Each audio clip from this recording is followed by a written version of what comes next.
Thank you for joining me. I'm Kassandra Ibrahim, and I'm an Ayesha Bulchandani Intern. This talk is part of a Closer Look series presented to you by Education at the Frick Collection. I'm going to be speaking with you about this 14th century religious work of art by Venetian painter Paolo Veneziano, exhibited on the third floor of our temporary home, Frick Madison.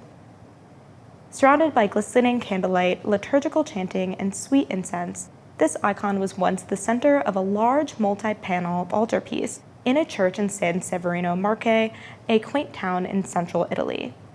Painted on a background of gold leaf, Christ and his Virgin Mother are seated together on a frontal pink marble throne. Christ, with his right arm raised, is in the act of crowning his mother as Queen of Heaven, a subject referred to as the Coronation of the Virgin.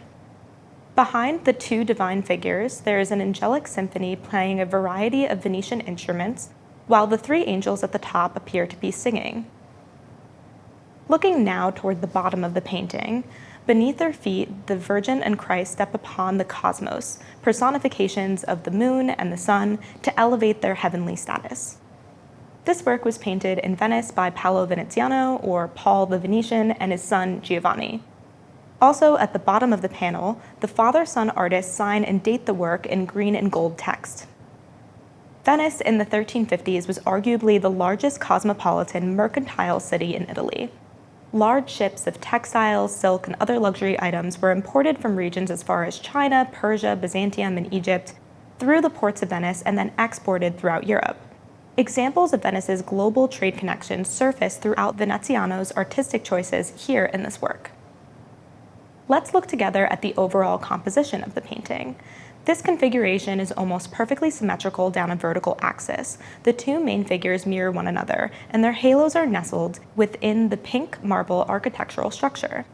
The angels throughout the orchestra are also positioned symmetrically. For every angel on the left of the central axis, there is its complement on the right. However, one angel is not a carbon copy of the next. They are dressed in a variety of colorful garments, and they play an assortment of instruments on either side. Veneziano provides us with a balanced yet playful arrangement of the symphony. The instruments played by the angels would have been recognizable to a 14th century viewer. The angelic concert enlivens the painting. The viewer could almost hear what their melody would have sounded like, perhaps as harmonious as this orderly composition. In the midst of her coronation, the Virgin turns toward the viewer to make direct eye contact. With her compelling gaze, Mary seems to command attention as a protagonist of this scene, and Christ's full attention is on his mother. Their bodies turn toward one another, further amplifying the overall symmetry of the painting, which is broken by small gestures and details. Fracturing the symmetry, Christ's halo remains slightly higher than Mary's, perhaps alluding to his ultimate authority in the Christian tradition. I'd like to now draw your attention to the textiles throughout the painting, which are adorned with detailed botanical motifs. Behind Mary and the Lord is a yellow cloth of honor, which appears to be embroidered with repeating green lotuses, blue and orange rosettes, and gold phoenixes. This is a cloth of honor, a decorative fabric typically hung behind enthroned royalty. The cloth functions as a barrier between the holy figures and the rest of the angels in order to elevate their supreme status. Although he's depicting the divine realm, Veneziano also includes elements of cosmopolitan life in Venice during the 14th century. The artist most likely witnessed the many textiles imported from China and Persia, and these patterns seem to mimic those multicultural traditions. Production of brocaded silks was a laborious process that required many hands, which made the sumptuous textiles extremely costly. These fabrics were purchased by sophisticated clientele, either imperial or clerical authorities, and were also used to decorate liturgical furnishings. Mary and Jesus are depicted as royalty. They're enthroned in front of an honorific cloth, cloaked in lavish textiles, and garnished with bejeweled gold crowns. Christ even holds a staff like a king's scepter.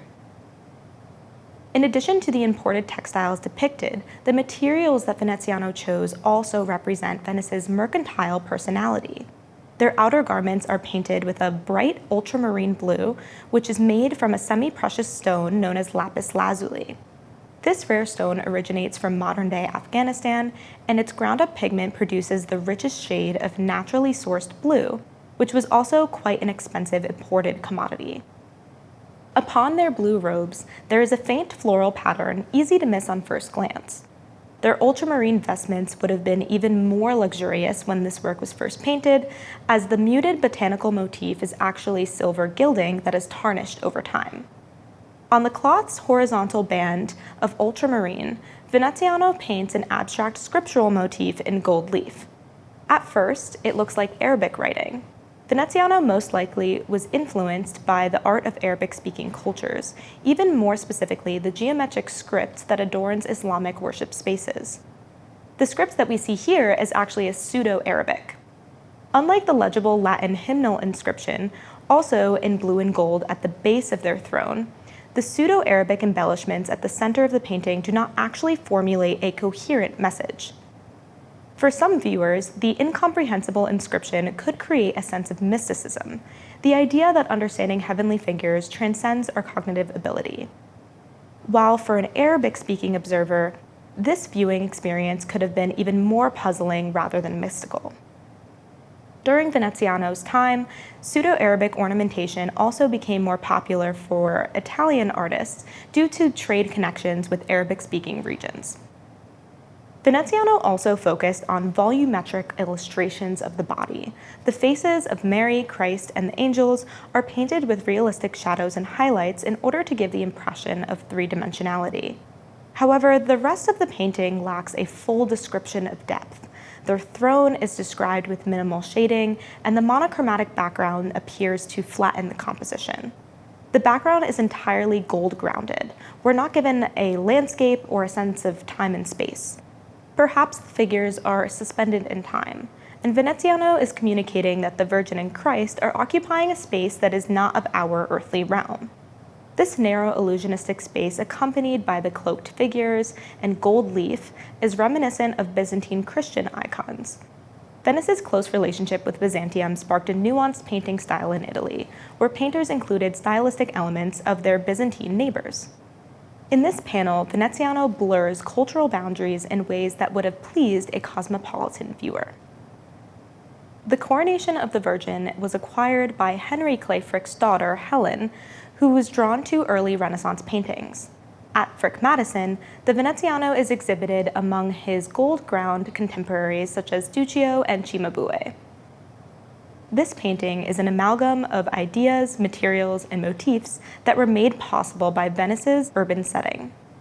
When observing Veneziano's renderings of silk textiles and pseudo-Arabic, as well as his use of ultramarine blue and gold leaf and silver gilding, we're reminded of the global commerce that took place between merchants and how trade routes provided artists with inspirations from regions they may not have visited themselves. Thank you for looking closely with me at Veneziano's Coronation of the Virgin.